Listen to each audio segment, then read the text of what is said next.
Chismis Tren! Welcome back to my YouTube channel. Muling naglabas ng kanyang saloobin ang aktor na si Alden Richard patungkol sa nangyayari ngayon sa bansa.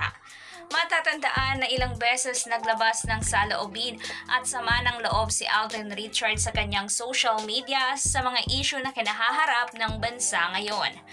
Dismayado at ayon kay Alden ay hindi niya nagugustuhan ang mga nangyayari ngayon sa bansa. Dinadawit naman ang pangalan ni Alden Richard ng ilang fans ng Aldab dahil ayon sa kanila ay mas okay pangaraw kung si Alden Richard ang napangasawa ng aktres na si Maine Mendoza kesa kay Arjo at Taide.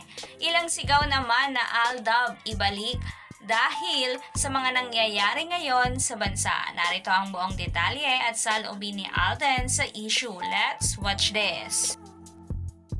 Title ba niyang Kurangkot? Nire-post ko yun. Tamaan ng tamaan. Diba? Ang matamaan, sabi nga doon sa kanta ni Glock na yun yung favorite line ko dyan, yun sa chorus part na sabi, bato-bato sa langit, ang tamaan, huwag magalit, ang matamaan, huwag masyadong halata. Diba? Alden, gano'n ka-painful yun, lalo sa tulad mo na ang laki-laki ng binabayaran na tax? Actually, it's not really more of me paying a lot of taxes every year. It's when I see people suffering from that. That's what I cannot take as a, not as a taxpayer, but as a Filipino.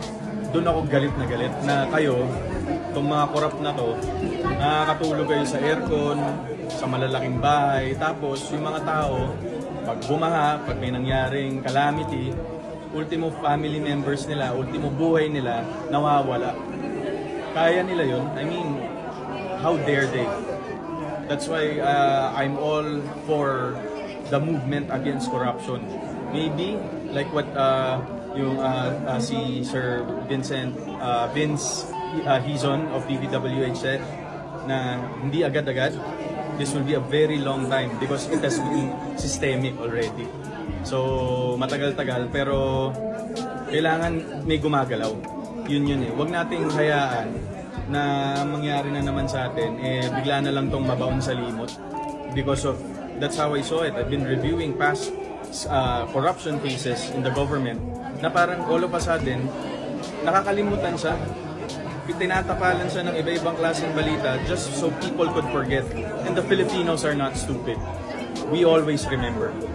Especially right now with our platforms. So, wag kami. Wag ang Pinoy ngayon. Throwing hundreds where I wouldn't be